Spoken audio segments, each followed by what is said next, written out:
नमस्कार दोस्तों, astro clinic में आपका स्वागत है। आज हम लोग लेसन 100 में बात करेंगे, केतु की महादशा में सभी ग्रहों का अंतर आएगा तो क्या रिज़ल्ट मिलता है। दोस्तों ये वीडियो शुरू करने से पहले मैं आपको बता दूं कि आप लेसन नंबर 92 ज़रूर देखें ताकि किसी भी ग्रह की महादशा अंतरदशा के जो प्री रिक्विजिट्स हैं वो आप समझ सकें कि वो आपके लिए कैसी जाएगी। और इसके अलावा आप लेसन नंबर 12 में भी जा सकते हैं, जहाँ पे सभी ग्रहों को शांत करने के लिए आप खुद ही बीज मंत्र कर सकते हैं। जैसे केतु देव के लिए ओम केम केतवे नमः, ये मंत्र आप किसी भी ट्यूसडे को स्टार्ट कर लीजिए। ये टोटल काउंटिंग जो होती है वो 17,000 मंत्र होते हैं। 108 बार अगर आप डेली करेंगे तो तकरीबन 158 डेज़ यानी 5 महीने में ये कंप्लीट हो जाएगा। जो वैदिक प्रोसेस होता है ग्रह शांति का, वो इसके 4 टाइम्स होता है।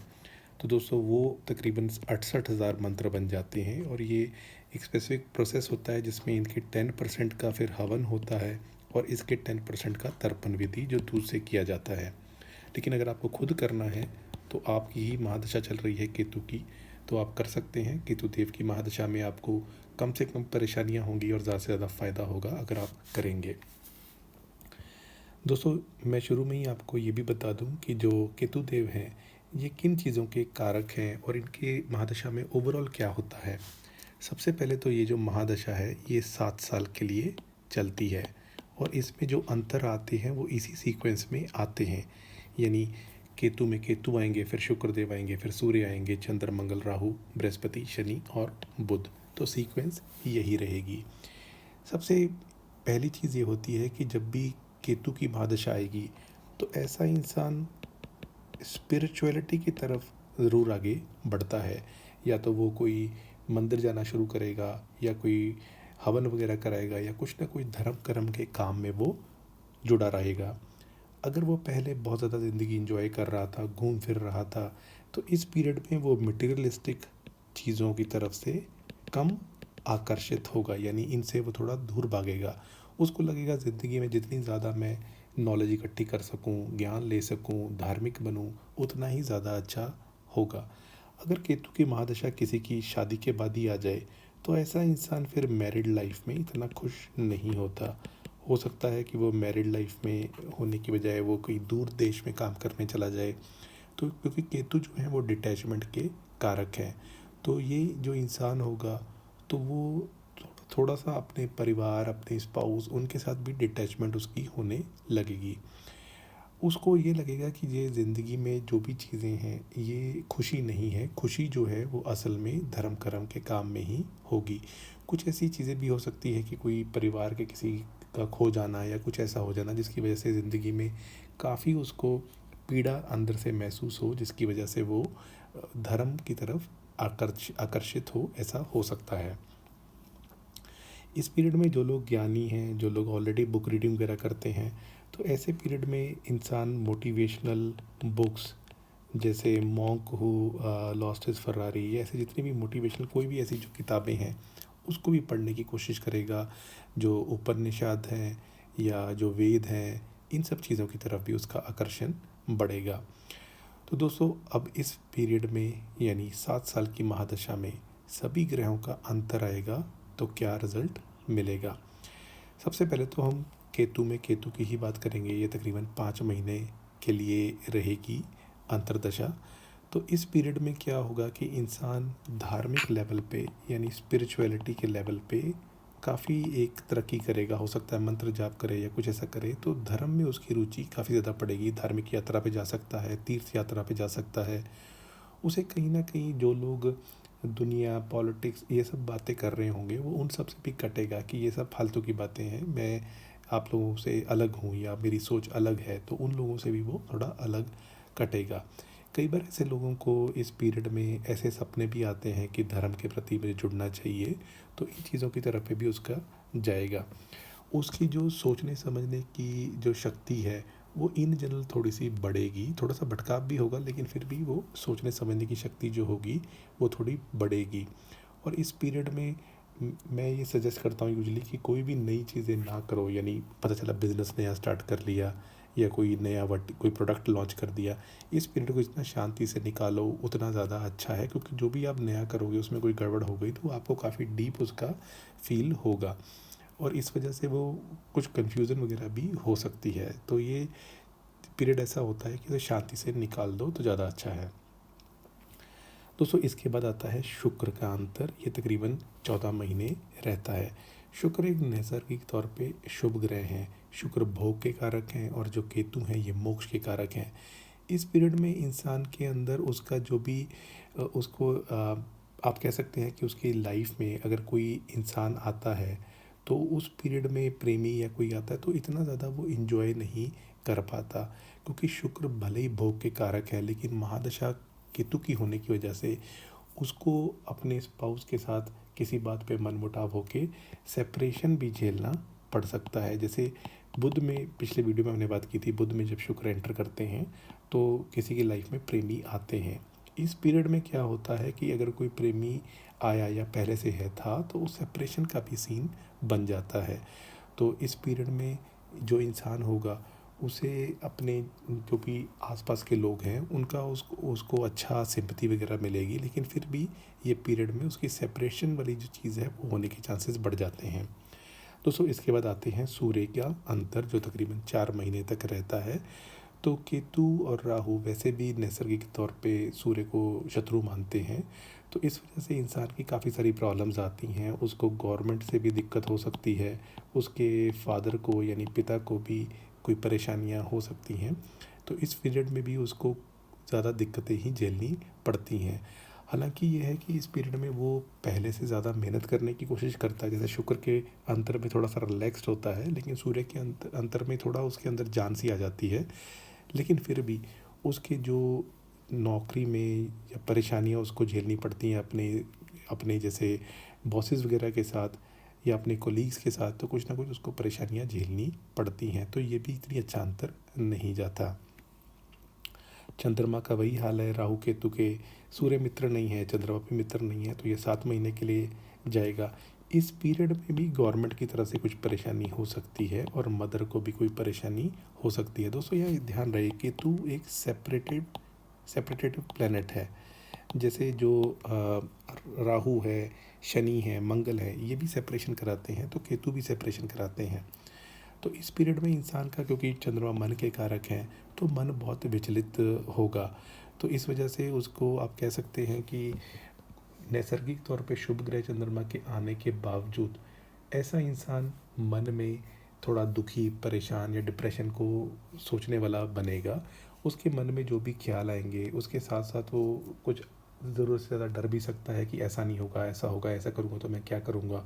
तो इस पीरियड में भी उसके अंदर काफ़ी ज़्यादा डिससेटिस्फेक्शन रहती है और उसको अपनी फैमिली की सपोर्ट की लगता है कि अगर मेरी फैमिली मेरे आसपास होगी तो शायद मेरी सपोर्ट करेगी। दोस्तों इसके बाद आता है मंगल का अंतर और ये 5 महीने रहता है। अब मंगल जो हैं वो एक तो गुस्से के कारक हैं, युद्ध के देवता हैं, और केतु जो है वो एक राक्षस है और कहते हैं कि केतु को कुजवत केतु कहते हैं, यानी कि मंगल जैसा रिजल्ट देता है। इस पीरियड में इंसान अननेसेसरी किसी डिस्प्यूट्स में पड़ सकता है, यानी किसी की अननेसेसरी बहस में, लड़ाई झगड़े में, किसी और की दिक्कत थी उसमें वो पड़ गया, ऐसा हो सकता है। तो कुछ ना कुछ ये कई आपने एक वर्ड सुना होगा, डायरेक्ट और ब्लंट। डायरेक्ट और ब्लंट में क्या अंतर होता है? डायरेक्ट का मतलब है जो मुंह पे आया बोल दिया, और ब्लंट का होता है तीखा बोल दिया। तो मंगल की वजह से इस पीरियड में इंसान कुछ ना कुछ ऐसा बोल के भी अपने शत्रु बना सकता है, तो अपनी वाणी पे कंट्रोल रखना चाहिए। अगर वो कोई अच्छी बॉस वाली किसी पोजीशन पे है, उसका कोई वो अच्छा एक रुतबा है, तो अपना रोब ज़्यादा झाड़ने की वजह से भी प्रॉब्लम में इंसान फंस सकता है। मंगल क्योंकि ब्लड के कारक हैं तो चोट चपेट की भी घटना हो सकती है। तो एक तो ऐसा रहेगा। लेकिन अगर कोई इंसान पॉलिटिक्स में हो और केतु में मंगल आ जाए तो फिर वो अपने जो भी अपोजिट वो लोग हैं यानी शत्रु हैं उनको वो हरा भी सकता है। तो ऐसे ही मंगल उनको पावर भी देते हैं। दोस्तों अब आएगा राहु का अंतर 13 महीने। अब ये दोनों ही है तो एक ही, केतु में राहु या राहु में केतु, ये 13 महीने का अंतर आएगा। इस पीरियड में राहु के आने की वजह से ऐसे इंसान को कोई ना कोई पैसे का मामला उसका अच्छा बन सकता है सीन, लेकिन वहीं स्वास्थ्य भी खराब हो सकता है। यानी हेल्थ की दिक्कत आ सकती है और वेल्थ की। तो एक चीज़ अच्छी होगी, एक चीज़ गड़बड़ होगी, तो कुछ ना कुछ एकदम से पैसा आ गया लेकिन वहीं हेल्थ ख़राब हो गई, या हेल्थ बहुत अच्छी हो गई लेकिन पैसे का गड़बड़ हो गया।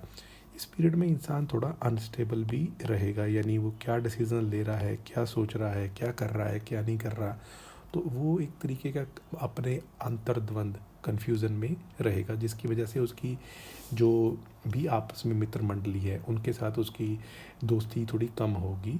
और इसके अलावा ऐसे इंसान को कुछ ऐसी चीज़ें भी आ सकती हैं कि जैसे कोई अगर पॉलिटिक्स में ही है, जैसे मैं पहले बता रहा था, तो पॉलिटिक्स में है तो मैं अपने शत्रुओं को हराऊंगा कोई ना कोई माया जला के या कुछ ऐसे बयानबाजी करके कि उनको हरा दूंगा, तो राहु ऐसी पावर देते हैं।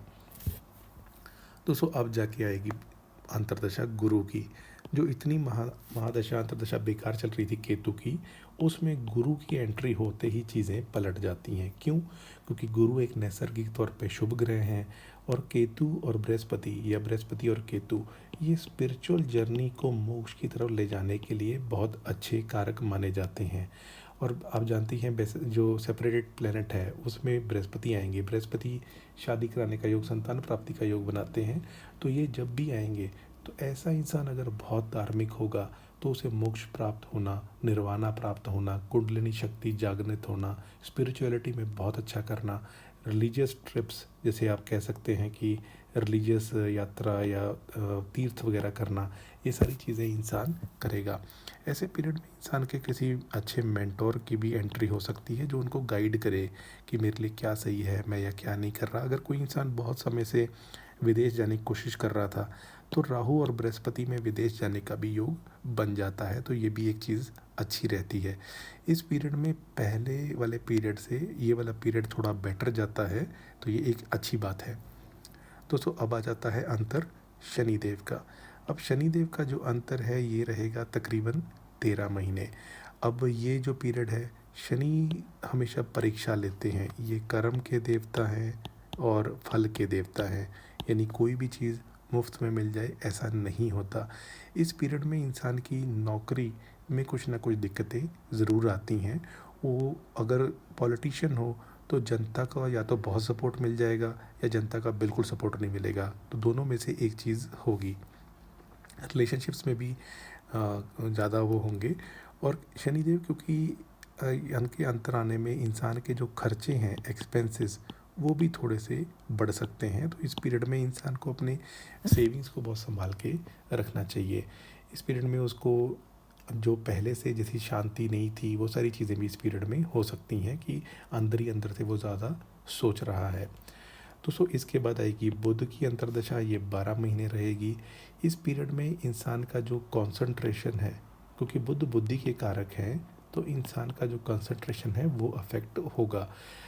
ऐसा इंसान जैसे खर्चा करना होगा तो ज़्यादा कर देगा और ज़्यादा सोचेगा, तो कंसंट्रेट करने में उसे थोड़ी दिक्कत होगी। ऐसा इंसान कभी कभार अपने प्रेम संबंध में या कि अपने रिश्तेदारों को कुछ भी बोल देगा बिना सोचे समझे, बाद में सोचेगा कि मैंने क्या बोल दिया। तो इस पीरियड में लेकिन फिर भी उसका थोड़ा धर्म के प्रति आकर्षण रहेगा, तो धार्मिक तो फिर भी रहेगा। दोस्तों यहाँ पे फिर भी जब केतु का ख़त्म होने वाला पीरियड आ जाता है, तो इस पीरियड में केतु का ख़त्म होते होते इंसान फिर भी काफ़ी ये सोचता है कि मैंने पिछले 7 सालों में क्या किया, तो अपनी स्पिरिचुअल प्रोग्रेस को बुध की अंतर्दशा में ज़रूर एनालाइज करने की कोशिश करता है। दोस्तों मोटा मोटा आप याद रखिए कि केतु देव अगर आपकी कुंडली में योग कारक हैं, अच्छे स्थान में बैठे हैं, तो ये सारे दुष्प्रभाव कम हो जाएंगे। और अगर ये ऑलरेडी गलत बैठे हुए हैं तो ये सारे जो दुष्प्रभाव मैंने बताए वो और ज़्यादा बढ़ जाएंगे। अब देखिए कुछ एग्जांपल्स ले लेते हैं। अब केतु अगर किसी के 4th हाउस में बैठे हों, तो नेचुरल सी बात है राहु होंगे 10th हाउस में, तो इस यहाँ बैठे केतु की वजह से ऐसे इंसान की लाइफ में जब केतु की महादशा आएगी तो वो अपना होमलैंड छोड़ देगा, क्योंकि सेपरेटेड प्लेनेट है, सेपरेटेटिव प्लेनेट है।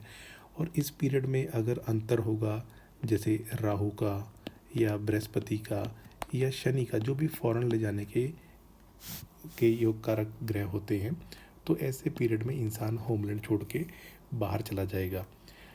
इस पीरियड में क्या होगा कि अगर जैसे केतु में हम कहें कि चंद्रमा का अंतर आया, मैं इसी की एग्ज़ाम्पल की बात कर रहा हूँ, तो मदर को कुछ ना कुछ प्रॉब्लम हो सकती है, तो मदर की हेल्थ इम्पैक्ट करेगी या मदर को कोई और ऐसी परेशानी हो सकती है, जैसे मेंटल हेल्थ की प्रॉब्लम हो सकती है।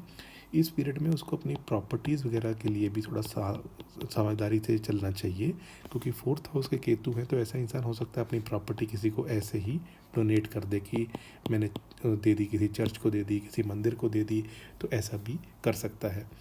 दोस्तों केतु, अगर आपको मैं एक दूसरा एग्जांपल दे दूं, केतु एग्जाम्पल अगर किसी के बैठे हुए हों पंचम स्थान में, अब केतु की महादशा में जब अंतर आएगा बृहस्पति देव का, तो इस पीरियड में ऐसे इंसान की अपने बच्चों के साथ मनमुटाव होना, बच्चों का तिरस्कार कर देना, बच्चों को छोड़ के चले जाना या बच्चों को दूर पढ़ने के लिए भेज देना, तो बच्चों के साथ ऐसा संबंध बनेगा।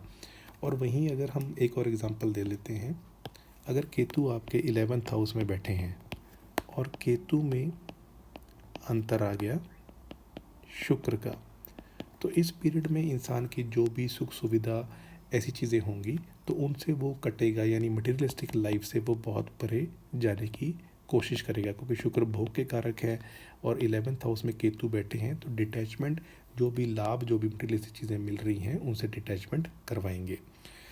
दोस्तों ये रहा केतु देव की महादशा में आने वाले सभी ग्रहों का अंतर। उम्मीद है आपको ये वीडियो अच्छा लगा होगा। अगर वीडियो अच्छा लगा तो इसको लाइक कर दीजिए। चैनल पे पहली बार आए हैं, चैनल सब्सक्राइब कर लीजिए। आज के लिए इतना ही। आपका बहुत बहुत आभार।